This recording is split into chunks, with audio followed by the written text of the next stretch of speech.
Juste avant ça, je travaillais en tant que livreur de pizza. Tu vois, je livrais des pizzas dans une voiture électrique. Ça me saoulait.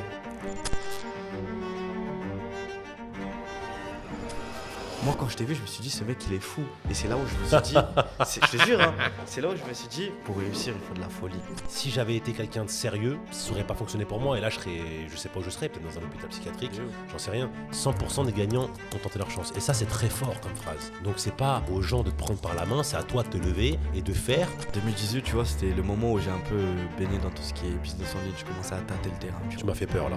Je me suis dit, 2018, c'est un peu le moment où j'ai baigné dans les trafics un peu. Non. Non. Faut jamais sous-estimer personne, je te jure. Combien de fois j'ai fait de l'argent en écoutant ma copine, une ex, ou un pote, ou même ma mère, ou même mon cousin. Un jour, tu vois, je monte un capital de 6 000 à 180 000 euros en l'espace d'une semaine. Putain, c'est une dinguerie ça. J'ai jamais fait autant d'argent de ma vie. Déjà, quand je leur ai dit que je voulais commencer le business, ils m'ont dit ah quoi, tu devais pas devenir médecin, tu devais pas devenir ingénieur. Je suis parti à l'encontre de tout ce qu'ils m'avaient imposé, tu vois.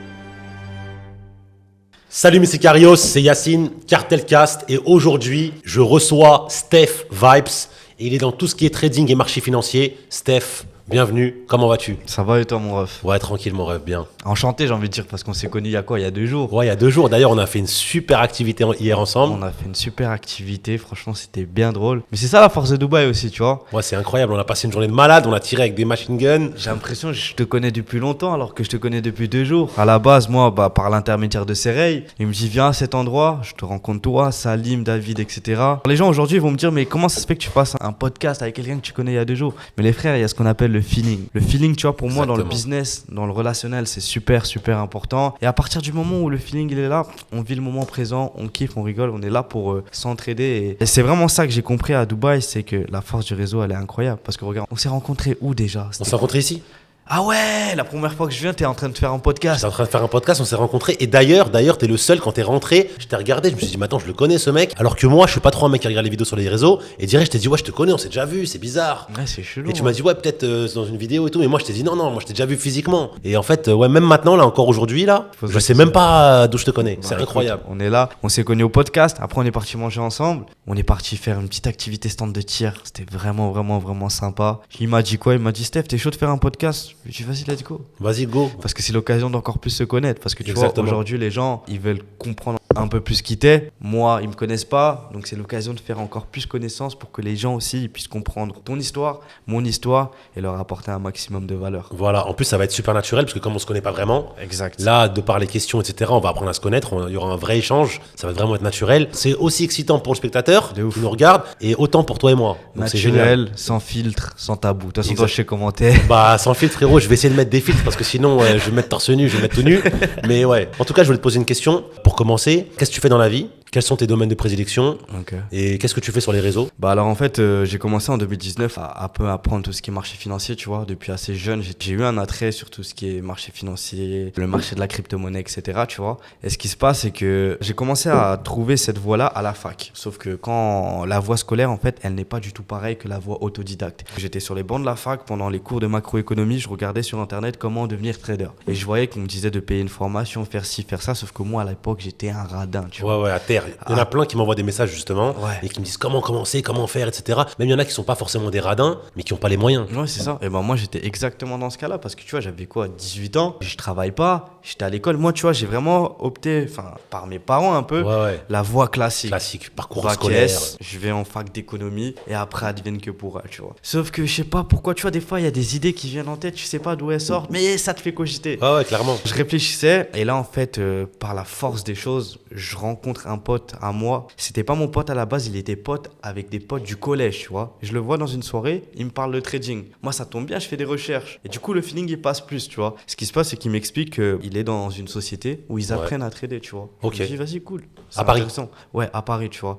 Tout est fait en ligne, etc. Il me présente Sereil. La première fois que je vois Sereil, c'était justement en 2018. Et franchement, moi, tu vois, ouais, ça fait un moment. À l'époque, tu vois, j'étais pas du tout la même personne qu'aujourd'hui. Super naïf. Genre, moi, j'étais là, je me suis dit, trading, je peux gagner de l'argent, je peux changer ma voie. Vas-y. Comme ça. Faut que je le fasse. Je sais pas ce qui peut se passer, hein. Juste avant ça, je travaillais en tant que livreur de pizza. Tu vois, je livrais des pizzas dans une voiture électrique. Ça me saoulait. Le patron, ça passait pas, tu vois. En fait, j'ai peu travaillé dans ma vie. J'ai fait que des CDD.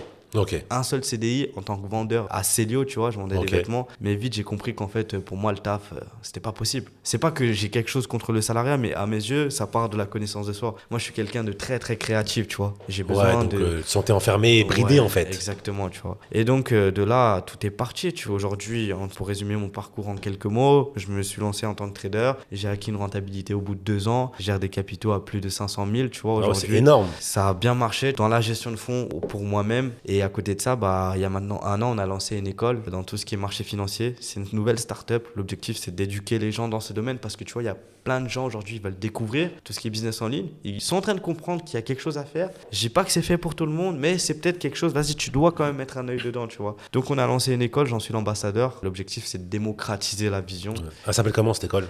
Risk Reward 7. Ok, RR7. Exactement, RR7. Avec Donc, Serey du coup. Avec Serey. Je travaille avec Serey depuis maintenant, franchement, 2018, on travaille ensemble. Mais tu sais que tu travailles avec Serey, je connais RR7. Ouais. Parce que moi-même, il y a presque un an, Ouais. j'ai investi 15 000 euros chez vous. Ouais. Et je savais pas que c'était vous. Ah ouais. Et quand j'ai rencontré Serey il y a pas très longtemps, là, quand je suis parti déjeuner avec Mo, Ok. en fait, il m'a dit ouais, c'est moi RR7. Et j'étais choqué parce qu'en fait, j'avais investi 15 000 euros chez vous. Ouais. Justement, j'avais reçu des mails, rien à voir avec vous, mais j'avais mis aussi dans un autre fonds Ouais. où j'avais eu des problèmes. Et donc à ce moment-là, j'avais retiré tous les fonds. Ok. Et ça m'avait fait bizarre de savoir que c'était vous. C'est ouf, hein. Et on en a pas parlé depuis, Ouais. toi et moi. Ouais. Et là, maintenant, voilà, tu me prends C'est que dingue, toi ça veut aussi, dire t'es dedans. on était quand même liés sans le savoir. Exactement. tu vois. C'est On a eu un folie. lien et Ouais. j'ai reçu vos mails. Ouais, ouais. C'est Donc c'est folie. marrant, ouais. Ouais. Et je savais pas que c'était vous. Parce qu'on a un ami en commun Ouais. qui s'appelle Guillaume. Et voilà, c'est pour ça. une- C'est incroyable. C'est une hein. folie. On était destinés à se rencontrer, en fait. Ouais, c'est une dinguerie. C'est une dinguerie. Mais ouais, du coup, ambassadeur de cette école, ça se passe plutôt bien. La vision, elle est grande, tu vois. Moi, j'ai une vision aussi. Genre, je me dis aujourd'hui, tu vois, si j'en suis là, c'est parce qu'on m'a tendu la main. Qui je suis, moi, pour pas tendre la main aux autres personnes, tu vois. Je suis pas là pour vendre du rêve. Moi, je m'en fous. Vous voulez travailler avec moi, vous travaillez. Vous voulez pas travailler avec moi, vous travaillez pas. Dans tous les cas, j'ai mon cercle. Je grandis. Moi, je sais où je vais. Et maintenant, ceux qui veulent faire partie du cercle, go, tu vois. C'est tout. De toute façon, ça, à mon avis, c'est une question de mental et c'est une façon d'être. Ouais. D'être comme ça, de tendre la main, etc. Il y a des gens qui tendront jamais la main, qu'ils aient rien ou qu'ils aient beaucoup, et d'autres qui tendront toujours leur main, qu'ils aient rien ou qu'ils aient beaucoup. Mais tu sais pourquoi? Parce qu'en fait, il y a une opinion qui a toujours été là. T'as déjà entendu un truc en mode, si le gars il est riche, il va pas t'aider.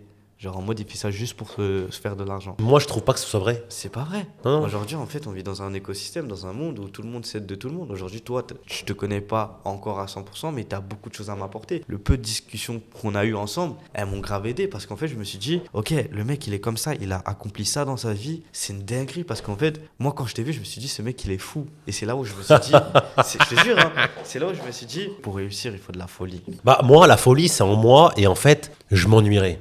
Ouais. Et je peux pas. Et surtout, j'ai essuyé pas mal d'échecs, et si j'étais pas fou, ou si je prenais tout sérieusement, la vie sérieusement, bah en fait là je serais en dépression, Ouais. pour te dire la vérité. Parce que tu connais des hauts, des bas, j'ai connu des très bas, vraiment des très bas, des bas de chez bas à la rue, vraiment. Si j'avais été quelqu'un de sérieux, ça aurait pas fonctionné pour moi, et là je sais pas où je serais, peut-être dans un hôpital psychiatrique, Et où j'en sais rien. À mon avis, il faut de la folie. Avec un peu de folie, d'une, on prend pas tout au sérieux, et de deux, ça fait passer le temps, et la vie est plus joyeuse, on se Ouais. marre. Ouais, de Donc ouf. moi, la folie, ça fait partie de moi. Parce qu'en fait, toi, j'ai l'impression que tu as toujours été dans des endroits où tu t'y attendais pas, mais quand tu y étais, tu faisais les choses à 100%. Genre par exemple l'acting, tu vois, tu as fait des belles séries à plusieurs millions de vues. Ah, tu voulais devenir acteur? Bah en fait moi, une semaine avant, je savais pas que j'allais faire ça. Mais parce que je suis quelqu'un de monomaniaque, c'est comme les podcasts. J'ai Ouais. décidé, le lendemain, j'ai fait 4 podcasts. C'est une folie, tu vois. La veille, je me dis, je fais des podcasts, le lendemain, 4 podcasts. C'est une dinguerie. Je suis comme ça. Ouais. Tu te poses pas de questions, tu prends les décisions, tu vois. Et ça, c'est une erreur chez les gens, c'est qu'ils veulent trop réfléchir. Ah, je veux faire un podcast, il faut que je prépare. Dans tous les cas, tu seras jamais prêt. Faut juste le faire. Parce que même là, tout à l'heure, tu m'as dit, ouais, c'est mes premiers podcasts, etc. Je sais pas ce que ça rend, mais tu le fais. Parce que dans tous les cas, tu as un minimum confiance en toi et tu sais que tu vas te perfectionner avec le temps. Ah là, faut savoir que j'ai enregistré 4 podcasts le premier jour. J'en ai fait 2 autres encore. Et j'ai eu encore aucun montage. J'ai pas vu mes podcasts encore. Donc je sais même pas ce que ça va rendre. Mais je continue. En fait, je continue parce que je kiffe. Et que dans tous les cas, si ça rend bien, ça sera super. Et on va donner de la valeur aux gens. Et voilà, on va donner, ça va être bien pour eux et bien pour moi. Parce que moi aussi, ça me fait apprendre, etc. Et j'apprends un nouveau skills. Et si je le fais pas, bah, pourquoi pas le faire en fait? Ouais. J'ai du temps, j'ai de l'argent, j'ai, je pense à mon avis, un background, je peux raconter des choses, j'ai du vécu, donc pourquoi pas le partager? Et en plus, surtout, c'est du savoir, ou au moins du vécu que je peux donner aux gens gratuitement. Mais En fait, c'est justement- bénéfique pour tout le monde. Ça a été quoi en fait? Pourquoi cette idée de podcast t'est venue? Pourquoi tu t'es dit, vas-y, j'ai envie de faire des podcasts? Alors là, je vais t'avouer un truc, j'en sais rien. Non, mais c'est une dinguerie. Hein. C'est une folie. J'en sais rien du tout. Mais du tout. Et je me suis dit, bon, allez, go. Je connais des gens, j'ai un bon cercle, j'ai des gens qui ont réussi autour de moi. On se fait confiance, on ne s'est jamais rien demandé. Pourquoi pas s'asseoir autour d'une table et parler, raconter des choses, notre expérience, leur expérience, et apprendre sur eux, ils apprennent sur moi, et les gens apprennent sur nous. Et surtout, ça va permettre aux gens de savoir un peu qui on est, pour ceux qui nous connaissent un peu déjà, et faire partie un peu de notre cercle. Ouais. Parce qu'au final, ce que les gens veulent, c'est un peu savoir ce que tu fais, comment t'es, quelle est ta manière de réfléchir. Parce que moi, je fais souvent, surtout sur TikTok, des vidéos où je dis des conneries, où je rigole, où je ricane, où je charrie un peu, etc. Les gens, ils doivent se dire, ouais, lui, c'est un mongol. Donc, c'est bien aussi de rappeler aux gens que derrière tout ça, on a un background, on travaille, on est des chefs d'entreprise, on a des employés pour certains, on a fait des grandes choses, on en fait aussi des choses qui ont moins marché. Mais ça permet de montrer qu'en fait, la vie, c'est pas noir ou blanc. La vie, c'est des nuances. Donc, c'est bien aussi de montrer tous les aspects de notre personnalité. Ouais. Donc, c'est pour ça que moi, j'aime bien aussi ce côté-là des podcasts où je peux parler différemment aux gens. Mais c'est ce que j'ai apprécié chez toi, c'est ton authenticité. Ouais, moi, je suis... Dans la vie de tous les jours, moi, je suis plus qu'authentique et j'arrive pas à faire semblant. Ouais. Si j'aime pas quelqu'un, je veux pas traîner avec lui. Et s'il y a un truc qui me gêne, je vais l'appeler, je vais lui dire, voilà, ça me gêne et machin. Et j'ai des amis à moi, même ceux que j'ai tous les jours au téléphone, parfois, moi, je m'énerve un peu. Ouais. Ou je suis agacé, ou tu sais, je suis vite, ça me saoule. Et en fait, je le dis. Ouais. Et moi, je remercie, et je tiens à vous remercier, les gars, parce que parfois, je suis désagréable, tu vois, au téléphone, etc. Et je sais quand je le fais. Et en fait, c'est plus fort que moi parce que je dis les choses. Et je sais que c'est pas un truc qui est habituel chez les gens. Les gens, souvent, ils disent rien, ils laissent couler, etc. Et moi, c'est pas mon cas. Il faut juste savoir que, les gars, je vous aime. Et je suis désolé, je suis comme ça. Et de toute façon, vous savez comment je suis, donc c'est la vie. Dans tous les cas, tant que c'est bienveillant, qu'il y a du respect, il n'y a aucun problème, tu vois. C'est le but d'une relation. Mais ouais, l'histoire, elle est folle. Et aujourd'hui, on en est là, tu vois, à se poser des questions, à essayer de se connaître un peu encore plus. Et avant tout, pour moi, ce podcast, en fait, tu vois, c'est apprendre aux gens à travers notre histoire. Et du coup, cette histoire, on la dévoile, tu vois. Et je voulais te demander justement, quel moment décisif de ta vie, en fait, t'a transformé et t'a poussé à en arriver là aujourd'hui? Ok. 2018, tu vois, c'était le moment où j'ai un peu baigné dans tout ce qui est business en ligne. Je commençais à tâter le terrain, tu vois. Tu m'as fait peur, là. Je me suis dit, 2018, c'est un peu le moment où j'ai baigné dans les trafics un peu, non? Non. C'est là où je commençais à me dire, ok, il y a quelque chose à faire avec tous ces domaines-là, tu vois. Quoi? Je sais pas. Donc j'avais mis un premier pied dedans. Je commençais à faire le taf, mais tu vois, il y a une différence entre faire le taf et avoir vraiment l'attitude d'un gars qui veut réussir. Mais c'était quand même la bonne période, hein? C'était quand même la bonne période, tu vois. Rien n'est fait contre nous. Sauf que je bossais pas forcément à fond. Je me suis dit, vas-y, je suis là, etc. Parce que moi, à la base, je suis un gros fainéant, tu vois. Ouais. Moi, je suis le genre de mec qui va travailler moins pour gagner plus. Et depuis que je suis petit, j'ai été très débrouillard, que ce soit à l'école, etc. Les frères, combien de fois j'ai triché? Parce qu'en fait, je me suis toujours dit, à quoi sert d'apprendre un système qui ne va jamais m'apporter quoi que ce soit dans 5, 10, 15 ans. Donc, j'étais tellement dans le truc de gain de temps. Sauf que dans le business, c'est pas pareil, tu vois. Dans le business, il faut réfléchir en termes d'expérience. Et du coup, 2018, ce qui se passe, c'est que moi, j'étais encore en mode en pétard, en folie. Des fois, je sortais, soirée, etc. Je comprends totalement. Et la dinguerie, c'est quoi? C'est que je rentre de soirée, il est 4h du mat, tu vois. Je suis un peu wet, pour être honnête avec toi. J'ouvre la porte de chez moi, je suis un peu fait, je vois ma daronne. Ouais. Tu vois, c'est chaud. T'aimes pas quand ta daronne, elle te voit dans certains états. Mais toi, dans ta culture, c'est grave ou pas? C'est très grave. Ah, ok. Mais moi, dans ma culture indienne, conditionnement, ça doit être comme ça, mariage arrangé, il faut pas boire ça, il faut pas faire ça avant le mariage. Déjà, quand je leur ai dit que je voulais commencer le business, ils m'ont dit, ah quoi? Tu devais pas devenir médecin? Tu devais pas devenir ingénieur? Tu vois? Bref, je suis parti à l'encontre de tout ce qu'ils m'avaient imposé, tu vois. Et du coup, vas-y, je leur dis en mode business, etc. Donc, cette soirée-là, je rentre, 4h du mat, je vois ma mère. Et en fait, elle faisait quoi? Elle se préparait pour aller au travail. Je dis en fait, attends, là, il y a un problème. Moi, je rentre de soirée, j'étais en train de profiter, je suis fait. Ma mère, elle est fatiguée, elle est aussi faite, mais différemment pour aller au travail. Pourquoi? Pour le loyer, pour la bouffe, pour l'école privée qu'elle m'a payée, pour l'école privée qu'elle paye à mes sœurs. C'est-à-dire que je viens d'une famille en mode, je dirais pas qu'on est riche, je dirais pas qu'on est pauvre, mais juste au milieu, tu vois. Et ils ont toujours fait en sorte de nous donner l'éducation qu'il fallait et de nous intégrer parce qu'ils sont arrivés du coup en France en 98. Ma mère, elle m'a eu en 2000, tu vois. Ma mère, elle a eu 18 ans, tu vois. Elle a pris tous les risques possibles, elle s'est cassée de son pays alors qu'elle avait sa voie qui était tracée, les études, etc. Elle s'est dit non, j'ai envie de donner un avenir meilleur à mes enfants. Et quand je vois cette scène-là, je te jure, mon cœur il s'est brisé. Ouais, ça fait mal.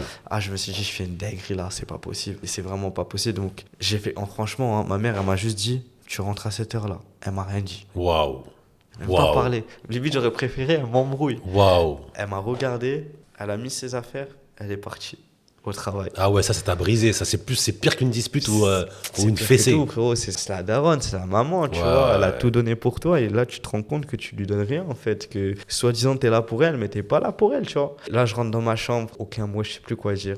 Mais je m'endors, je me dis, la tête de Wama que si je leur rends pas au centuple ce qu'ils m'ont donné, je suis une grosse tu vois. Ouais, ça va, c'est une bonne mentale. Hein. J'étais obligé. Tu veux que je fasse quoi? Sinon, j'allais avoir toute cette honte toute ma vie. C'est pas possible. Ouais, tu c'est vois. une bonne mentale, ça sort d'une bonne éducation, ça, c'est bien. Ouais, Dieu merci, tu vois. Et donc, ça a été ça qui a fait que je me suis dit, ok, Stéphane, t'es comme ça aujourd'hui. Il y a plein de personnes, tu les vois à travers les réseaux et tout, ils réussissent. Ils ont une vie spéciale. Moi, tu vois, là-bas, je me suis dit quoi? Pour devenir riche, il faut soit être footballeur, soit être vendeur de drogue, soit être une célébrité. Ou scammer. Ou scammer, tu vois. Ouais. Mais pour moi, dans le schéma traditionnel, c'était pas possible, tu vois. Le premier réflexe que j'ai, c'est commencer à étudier les personnes qui ont réussi, tu vois. Ok, ça Moi, c'est intelligent. je me suis directement mis dans tout ce qui est lecture, vidéo, développement personnel à fond, tu vois. Je sais pas pourquoi ça m'a attiré. Je me suis dit, tu veux réussir, il faut que tu comprennes la réussite, il faut que tu comprennes les personnes qui ont réussi. Tu vois, même à cette époque-là, il n'y avait pas beaucoup de podcasts, mais j'écoutais à mort des podcasts des gens pour comprendre en fait, ok, c'est quoi leur mental, c'est quoi leur comportement, c'est quoi leur histoire, comment aujourd'hui ils en sont là, tu vois. Et Très important ça, ce qu'il dit, hein. Très important. c'est une réalité, tu vois, et tu apprends énormément des gens et tu te rends compte qu'en fait, le succès, la réussite, c'est pas quelque chose qui vient au hasard, c'est logique. C'est juste un manuel à suivre, tu vois. Pour moi, déjà, ça part des pensées, c'est une question de mental. Tu prends la décision de devenir meilleur tous les jours. Et en réalité, moi, je suis très croyant, tu vois. Et cette foi, je l'ai acquise, pas directement. De base, je l'ai pas eu, mais en fait, avec le temps, je commençais à la voir et je me suis dit, Dieu t'a créé, t'es à son image, t'es capable de créer ta propre réalité. Donc fais-le, tu vois. Ouais, c'est vrai. Donc c'est de là qu'a commencé toute cette ascension en mode, mais par la connaissance de moi-même et l'étude des personnes qui ont réussi, tu vois. Quand est-ce que tu as réalisé que tu pouvais vraiment faire une différence? Je commençais à étudier aussi, tu vois, je rencontrais des gens qui avaient réussi et tout. Et je vois ces personnes, elles ont de l'argent et tout, mais elles sont même pas intéressantes. Ok. Je me dis, mais attends, moi je bosse autant sur moi, j'ai ça comme background, j'ai un vécu, moi je peux aussi réussir. Je me suis dit quoi? Je me suis dit, t'as vu, on vit dans un monde, il y a des gens qui réussissent, il y a des gens qui réussissent pas. Je suis croyant. Est-ce que Dieu, il va se dire, vas-y, toi tu réussis pas. Ronaldo, lui, je vais lui donner le Graal, il va réussir. Lui, je vais le mettre à la rue, c'est pas possible. On est tous constitués du même ADN, on a tous les mêmes chances, tu vois. Donc à partir de ce moment-là, je me suis dit, ok, faut juste comprendre des choses et il faut les faire. Après, faut les faire, faut avoir la motivation. Il y a des gens aussi qui vont réussir parfois par chance. Ça Ouais. existe, c'est un fait. Il y a des parts de probabilité où voilà, les gens, c'est comme ça. Mais il y a aussi des acharnés du travail. Tu parlais de Ronaldo tout à l'heure, je pense qu'il en fait partie. Après, il a aussi peut-être eu, à un moment donné de sa carrière, de la chance. Peut-être qu'il a été, quand il était plus jeune, dans le bon club, avec peut-être les bons parents. Mais la chance, elle l'a provoqué. Il l'a provoqué aussi. Et après, il y a des comportements et il y a des moments de vie qui font que tu peux réussir. Ouais. Mais ce qui est sûr, c'est que c'est un travailleur acharné et que c'est pas du hasard si aujourd'hui, c'est pour moi le numéro 1. Après, il y en a qui diront que c'est Messi. J'ai rien contre Messi. Et voilà. Pourquoi t'es pro Ronaldo, toi? Je suis pas pro Ronaldo, mais en fait, j'apprécie le personnage. Ouais. Moi, le foot, Tu t'en fous. Ouais, non, ça c'est me vrai. fait ni chaud ni froid. Je suis plus pro Messi, mais Ronaldo, faut respecter ce qu'il fait. Moi, je suis plus Ronaldo. Ouais. Je suis pas du tout foot, mais je suis allé dans plein de matchs. Je suis même allé à Madrid voir des matchs de Ronaldo. Hein. Ah ouais? Je suis aussi allé au Parc des Princes voir Messi jouer, Ok. et même au Bernabeu. C'est juste que j'ai eu des occasions d'aller voir des matchs avec des amis à moi, etc. Et j'étais invité aussi C'est plusieurs pour fois. l'expérience. Pour l'expérience, etc. Mais Ok, c'est pas un je truc capte. qui m'anime, tu vois. Ok, je capte. Mais Ronaldo, c'est la seule personne au monde où je serais peut-être content de le rencontrer. Parce qu'il a trop à apprendre, lui. Tu imagines ce qu'il fait aujourd'hui pour réussir? Mais- Le mec, il calcule tout. Il calcule même son sommeil, comment il dort. Non, mais il est hallucinant. C'est Et chaud. moi, j'ai juste envie de lui serrer la main Ouais. pour essayer de lui prendre, tu sais, un peu d'énergie, tu vois. Parce que c'est son énergie, elle est incroyable. Oui, il calcule tout. Les repas, il mange pas de viande comme ça. C'est une folie. En fait, C'est une dinguerie. Et c'est là que tu te rends compte qu'il y a plusieurs types de réussite aussi. Tu vois, il y a ceux qui vont vraiment tout calculer. Il y a ceux qui vont pas tout calculer. Ils vont aller en mode folie, mais ils vont toujours réagir correctement. Tu vois. Justement, en parlant de réussite, quel échec t'a amené à ta plus grande réussite? Si t'as eu des échecs. C'est une folie ce qui s'est passé, je vais te raconter. Un jour, tu vois, je monte un capital de 6 000 à 180 000 euros en l'espace d'une semaine. Tu vois. Putain, c'est une dinguerie, ça. J'ai jamais fait autant d'argent de ma vie. Dans le trading, en fait, c'est Dans ça le qui est beau, le trading. Bah ouais. Du coup, moi, en fait, je me dis quoi? Je vais pouvoir m'acheter une Rolex. Je vais pouvoir acheter ça à mon daron. Un beau Range Rover Evoque tout blanc. Carré, ma mère, je vais lui acheter un beau classe A parce qu'elle aime trop ça, tu vois. Je vais mettre bien tout le monde. Moi, je vais commencer à bouger. Tu vois, je me dis 180 balles. Je mets quand même un Tout pied. claqué. Non, mais je me dis, je mets quand même un pied dans la liberté. C'est vrai. Je budgétise et tout le reste, je réinvestis, tu vois. Sauf qu'en fait, étant donné que le plan que j'ai eu, il était pas bon, c'était plus du gambling qu'une stratégie de trading fixe, je fais n'importe quoi. Tout le monde me disait, vas-y, retire cet argent, Non. fais des choses bien. Un jour, Non. une après-midi, T'as il juste est pris un 14 screen. heures. Frérot, Non. je perds un trade, je perds 30 000 euros en l'espace de 2 secondes, tu vois. Putain. Du coup, je me dis quoi, vas-y, je vais rattraper. Non. Je remets, trade revenge. La deuxième chose à ne pas faire, la gestion des émotions en trading, les gars, c'est la chose la plus importante. C'est le plus important. Combien de fois, moi, je suis monté à je sais pas combien et j'ai tout perdu. Ouais. Et en fait, je repars avec mon screen. Regardez les gars ce que j'ai fait, mais ça. j'ai tout perdu. En fait, j'ai cramé le compte. C'est une folie, frère. Du coup, j'ai perdu 180 000 balles en 2 heures. Oh Tu putain. vois, pas 2 jours, hein, pas 2 Ouais. mois, 2 semaines, 2 heures. J'appelle, et genre en mode là, je suis là, je me dis, ah ok. Parce qu'en fait, j'ai pas perdu que 180 000 balles. J'ai vidé mon compte crypto pour remettre. À ce moment-là, j'avais que genre 500 balles par semaine qui rentraient. Je me suis dit, ah là, c'est chaud. En fait, tu passes de tout en haut à tout en bas. Je me dis, ah là, c'est chaud. On fait comment? Et j'appelle mon ex à l'époque. Elle me dit quoi? Je l'appelle, c'est le Un peu de premier réconfort. réflexe. Je peux pas le dire à mes darons, mais je peux pas le dire à mes darons. Ouais. Tu sais pourquoi? Ils vont même pas comprendre. Parce qu'une semaine avant, je leur ai dit, hey, regardez, Non. j'ai fait 100 000 balles. Qu'est-ce que tu veux que j'aille voir mon daron? T'es obligé de mentir. Ça se passe bien, ouais, ça se passe bien, ouais. Tout Ça se est passe carré, bien. t'inquiète, tout est... J'étais obligé. Mon ex, à l'époque, elle me dit quoi? Elle me dit, t'as vu Stéphane, là, tu vas marcher dehors. J'ai marché pendant 4 heures. Tout le long du canal, j'habite dans le sens. Ah, t'as dit, va marcher. Elle m'a dit, va marcher. Là, t'es obligé. Et ça va te faire du bien. Ça va me faire du bien. Parce que sinon, frérot, je prenais un Glock et je me suicidais. Là, c'était Non, quand chaud. même pas, mais ça va te faire du bien. Frérot, je te promets que cette idée, elle est venue.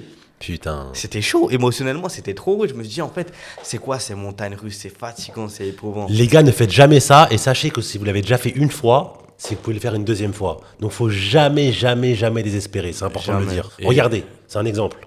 Et totalement. Et dites-vous une chose, dans tous les cas, le trading, c'est quelque chose qui doit être maîtrisé. Vous devez avoir un plan clair. C'est pas un jeu, tu vois, c'est un vrai métier à la base. Dieu merci, en fait, à ce moment-là, il y a une pensée qui est venue dans ma tête. Je me suis dit, t'as vu Stéphane, Dieu donne ses plus grandes batailles à ses plus valeureux soldats. Si aujourd'hui tu es en train d'éprouver ça, c'est que tu es constitué à faire de grandes choses. Aujourd'hui, tu veux devenir multimillionnaire, tu dois être prêt à perdre des sommes à 100 000, 200 000. Bien Donc sûr. en fait, je me suis dit quoi? Je me suis dit, attends, j'ai perdu 180 000 balles. Non, je vais switcher quelque chose dans mon esprit. Je vais lui dire, j'ai pas perdu 180 000 balles. J'ai payé une formation qui est la vie à 180 000 euros. Très bonne Pour mentale. devenir multimillionnaire demain. Et regarde ce qui s'est passé 1 an et demi, 2 ans après. Les business y tournent, on se rapproche des objectifs. Et cette épreuve, c'est la plus grande des bénédictions que j'ai eues, tu vois. En fait, ce que tu es en train de dire, c'est que s'il n'y a pas d'échec, tu as appris. Non, C'était pas un échec au final, in fine. Ouais. Tu as pensé au suicide, tu as pensé à plein de choses. Tu es allé marcher un petit peu, tu t'es aéré l'esprit, tu t'es repris et tu as continué. Ouais. C'est très fort comme message. Ouais, mais dans tous les cas, tu vois, les gens, ils prônent la victoire. Et en France, les gens, en fait, ils aiment pas perdre. Frérot, tu vois, les gens, ils vont trouver ça chelou. J'aime bien perdre. Ils aiment pas perdre, mais ils aiment bien quand tu perds. Ouais. Bizarrement. C'est des fous. Mais moi, j'aime bien perdre. C'est pourquoi? Parce que combien de fois j'ai perdu et combien de fois j'ai grandi après ça. Donc pourquoi je vais maudire quelque chose qui me fait grandir? Ouais, bien sûr. Et justement, quel conseil, toi, tu pourrais donner à quelqu'un qui voudrait avoir le même parcours, en tout cas un parcours similaire au tien, Ouais. par rapport à ce que tu as vécu, les échecs, etc. Parce que c'est bien ce que tu viens de dire aux gens, les gars, lancez-vous, faites-le. Si vous ratez, c'est pas grave. Il faut pas désespérer. On peut avoir mal. Si vous avez envie de pleurer, vous avez envie de vous casser la tête contre le mur, allez-y. Mais comme tu as dit, allez, marchez, respirez, appelez une personne qui ne va pas vous juger comme tu l'as fait. Toi, pour toi, c'est ta compagne. Eux, peut-être ce sera quelqu'un d'autre. Si vous avez personne, rassurez-vous vous-même. Dites-vous qu'en fait, la vie, c'est pas que de l'argent. Et la vie, c'est pas que des victoires. Et justement, pour savourer les victoires, il faut aussi savoir perdre parfois et surtout perdre en apprenant. On Exact. apprend toujours. Moi, je vais te raconter une petite anecdote. Au mois de mars dernier, il y a eu un bull run sur le Bitcoin. Ouais. D'accord? Moi, j'ai tradé et j'ai fait des grosses sommes. D'accord? Et un soir, j'étais avec ma meuf, on était à Medellin, posé. Passé une super soirée. C'est le genre de soirée où ça se passe tellement bien que tu calcules plus ton téléphone. Tu vois. Ouais. Et on va se coucher, sauf que j'ai ouvert une position. J'ai ouvert une position et je l'ai oubliée. Et cette nuit-là, je sais plus c'est T'as mis un stop quel loss? jour. J'ai pas mis de stop loss. Et je sais plus c'est quel jour. Je sais plus c'est quel jour, mais en tout cas, bref. Je m'endors et j'avais sur le compte, je sais plus, mes 6 chiffres. Ouais. Ok. Mais j'étais en bénéf de beaucoup. Et en fait, ça m'a liquidé. Et je me réveille. Et en plus, je parlais pas encore très bien espagnol. Je la regarde et à voir que je suis pas bien, tu vois. Et je lui dis, ouais, je viens de perdre. Et je lui dis même pas le montant total, parce qu'en fait, moi, j'ai compté ce que j'avais mis. Ouais. Et c'était à peu près 53 000 euros. Et je lui dis, ouais, putain, je viens de perdre 53 000 balles, tu vois. Et elle, en fait, elle comprend pas bien mon espagnol. Donc elle se dit, mais qu'est-ce qu'il me raconte tout ça? Et elle me dit, non, mais c'est rien. Quand tu perds, t'apprends. Et en fait, récemment, elle a compris en fait ce que j'avais perdu, parce que notre relation a évolué. Après, je lui montre un peu le trading, elle s'intéresse un peu. Surtout que quand je suis avec elle, je passe du temps sur le trading. Ouais. Donc tu vois, ça la saoule un peu. Ouais. Donc elle essaie de comprendre maintenant mon business et tout. Et elle m'avait rassuré sans le savoir, parce qu'elle, elle comprenait pas bien. Et elle m'a dit, mais t'apprends. Elle a cette mentale-là. Et quand t'as cette mentale-là, en fait, t'es presque jamais malheureux dans tes échecs. Non. Donc c'est bien ce que tu dis. Ouais, totalement. Et un conseil, du coup, tu m'as demandé, je vais te poser une question, c'est quoi la phrase que tu m'as dit hier quand on était au resto, là, à La Palme? Tu m'as dit 100% des... Tu te rappelles? Ah oui, il y a une phrase que j'adore. 100% des gagnants ont tenté leur chance. Et ça, Bon, on va le dire, c'était une pub de la FDJ, de la Française des Jeux, qui dit 100% des gagnants ont tenté leur chance. Et ça, c'est très fort comme phrase. Parce qu'en fait, si tu fais rien, si tu essaies rien, eh ben, tu t'arriveras à rien en fait. Donc c'est pas aux gens de te prendre par la main, c'est à toi de te lever et de faire. Et en faisant, tu vas sûrement réussir ou tu vas échouer, mais tu vas apprendre pour faire mieux derrière. Ouais. Et donc voilà, faut avoir cette mentale, faut avoir cette force, faut avoir cette énergie d'aller de l'avant et d'essayer. C'est ça le conseil que je donne, c'est d'essayer d'oser. Se détacher un peu des conditionnements qu'on t'a fixés parce que tu grandis dans une société, mais pour moi une société c'est une entreprise qui te tend à devenir cette personne. La question qu'en fait aujourd'hui tu dois te poser, c'est qui tu veux devenir, quelle personne tu veux représenter. Demain tu vas mourir, tu vas pas emporter ton argent avec toi. C'est quoi que tu veux laisser derrière toi, tu vois? Un héritage, ok. Une philosophie, une façon de penser, ok. Pour ça, tu dois travailler comme ça. Donc à partir de ce moment-là, le conseil que je te donne, c'est tente, ose, perds. C'est pas grave, dans tous les cas, tu vas grandir. N'aie pas peur de perdre parce que c'est en savourant la défaite que tu vas encore mieux savourer la victoire. Va travailler aujourd'hui. Si tu as un travail qui ne te plaît pas, continue à travailler quelques mois, mets de côté, prends l'argent, investis-le dans des formations. Au préalable, tu as fait tes recherches dans quelque chose qui te plaît. Commence à lancer un business. Petit à petit, tu vas perdre, tu vas gagner en expérience, rencontre des gens, fais-toi un réseau et ça va aller tout droit par la force des choses, tu vois. Mais Ouais, donc la constance. Constance et être toujours en mouvement. Tu vois, on n'est jamais fixe, nous. Ouais, c'est vrai. Toujours en train de courir. Et surtout, à mon sens, ne pas avoir des idées arrêtées. Ouais. Toujours être ouvert. Et même moi, parfois, je sais où je vais. J'ai un business en tête, je sais où je vais. Et je demande des conseils un peu à tout le monde. Et ça peut être à n'importe qui. Hein. Ça peut être au mec, au gardien de mon immeuble. Ouais. Je peux lui demander des conseils. Parce qu'en fait, il va avoir une autre vision. Lui, il a une vie qui est totalement différente de la mienne. Je vais lui parler d'un truc. Et en fait, il va me donner son point de vue. Je prends tous les points de vue. Parce que peut-être que j'ai manqué quelque chose.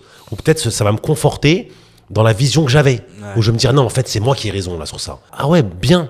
Le mec, il a pensé un truc, j'y ai pas pensé. Tiens, peut-être que je peux l'ajouter à mon business ou l'ajouter à ma vision pour pouvoir faire quelque chose avec. Et en fait, les gens, quand ils se croient trop ou quand ils sont fermés, ils écoutent pas les autres. En fait, on pense pas à tout, on ne sait pas tout et il faut jamais sous-estimer personne. Je te jure. Combien de fois j'ai fait de l'argent en écoutant ma copine, une ex ou un pote ou même ma mère ou même mon cousin parce qu'en fait, ils pensent différemment avec une autre vision et par rapport à eux leur vécu et à comment ils voient eux la vie. On voit pas la vie tous de la même manière. Ouais. Donc c'est toujours bien de prendre des idées, de piocher un peu par-ci par-là et ensuite de faire un combo avec, un peu comme si tu prenais une pâte à modeler et que tu mixais tout ensemble et créer une forme. C'est ça qui est fort, tu vois. Et cette mentale, je l'ai aussi. Aujourd'hui, on fait des prières, on prie Dieu, qu'importe que tu sois croyant ou pas. Et les gens se plaignent de ne pas avoir des réponses de Dieu. Aujourd'hui, je me dis une chose, c'est que les réponses, je vais pas les avoir de manière fixe, mais je vais les avoir à travers chaque personne. À un moment donné dans ma vie, j'étais en train de réfléchir sur beaucoup de choses. C'est ma petite sœur de 10 ans qui m'en a appris des choses. Ouais, c'est incroyable. Hein. C'est incroyable. Parce qu'en fait, les réponses, tu vas les sortir, tu vas les trouver partout, tu vois. Avance. Dans tous les cas, à partir du moment où tu as une idée en tête, elle va germer dans ton inconscient. Ton cerveau, c'est comme un GPS. À partir du moment où tu te fixes une idée, tu te fixes ton objectif, qu'importe qu'entre-temps, il y a des dérapages, il y a un embouteillage, il y a un accident. Quand tu prends la voiture, ce qui se passe, c'est juste le temps qui se rallonge. Ouais, et dans tous sûr. les cas, tu atteins ta destination d'arrivée. Donc c'est pareil pour ta vie, tu vois. C'est très beau. Bon, on va s'arrêter sur ça. Steph, je suis super content de t'avoir accueilli. Non, moi, pareil. C'est un plaisir. Voilà, on va aller dîner ensemble juste après. Ouais. Et on va continuer. Je sais que tu rentres demain, je crois. Mais je vais revenir. Ouais, bah, faut que tu reviennes. Je vais revenir. De toute façon, c'est la 4e fois à Dubaï. On va s'installer d'ici peu. Ouais, t'as bien raison. C'est le bon endroit pour toi, à mon avis. Il faut. Du coup, peut-être une partie 2. Ouais, pourquoi pas. Si avec sur ta chaîne à toi. Ouais, de ouf. Les gars, vous likez, vous commentez, vous partagez si ça vous fait kiffer. On fait une partie 2 directement sur ma chaîne. Merci beaucoup, Steph. Messi Carios, merci à vous. Abonnez-vous, partagez, likez. Et si vous aimez pas les les les ne vous abonnez surtout pas. Allez, je vous aime, mes petites puces. Mouah.